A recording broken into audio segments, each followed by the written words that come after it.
نتائج الجولة 13 من دوري نايل وشوية أرقام خفيفة كده. غزل المحلة ومودرن التعادل السلبي 0-0. الإسماعيلي وكهرباء الإسماعيلية 2-1 للإسماعيلي. الجونة وفاركو 1-0 لفاركو. الزمالك وطلائع الجيش 3-1 للزمالك. بيراميدز والاتحاد 2-1 لبيراميدز.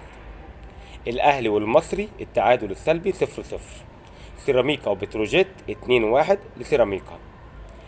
وادي دجلة وحرس الحدود التعادل الإيجابي 1-1. المقاولين وسموحة التعادل الإيجابي 1-1. وزد والبنك الأهلي التعادل الإيجابي 1-1. تم تسجيل 20 هدف في الجولة 13. أقوى خط هجوم في دوري النايل لحد الجولة 13 هو النادي الأهلي ب20 هدف.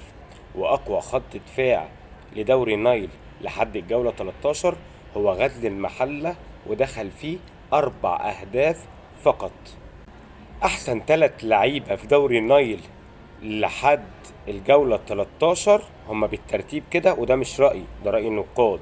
رقم 1 صلاح محسن لاعب النادي المصري، ورقم 2 عبد الله السعيد لاعب نادي الزمالك، ورقم 3 عبد الرحيم دغموم لاعب النادي المصري. هداف دوري نايل حتى الجولة 13 هو صلاح محسن لاعب النادي المصري برصيد 5 أهداف. ودلوقتي بقى هقول لكم ترتيب أول 5 فرق في دوري نايل. في المركز الأول سيراميكا كليوباترا برصيد 26 نقطة، والمركز الثاني الأهلي برصيد 23 نقطة، وفي المركز الثالث الزمالك برصيد 22 نقطة، وفي المركز الرابع بيراميدز برصيد 20 نقطة، وفي المركز الخامس النادي المصري برصيد 20 نقطة. ولكن بيراميدز في المركز الرابع من 9 لقاءات فقط، ويبقى له 3 لقاءات مؤجلين.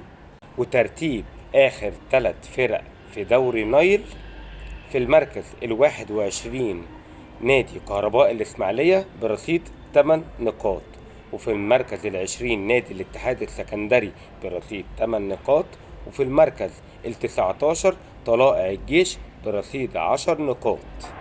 ودي كانت أهم الأرقام بتاعتنا في جولة 13.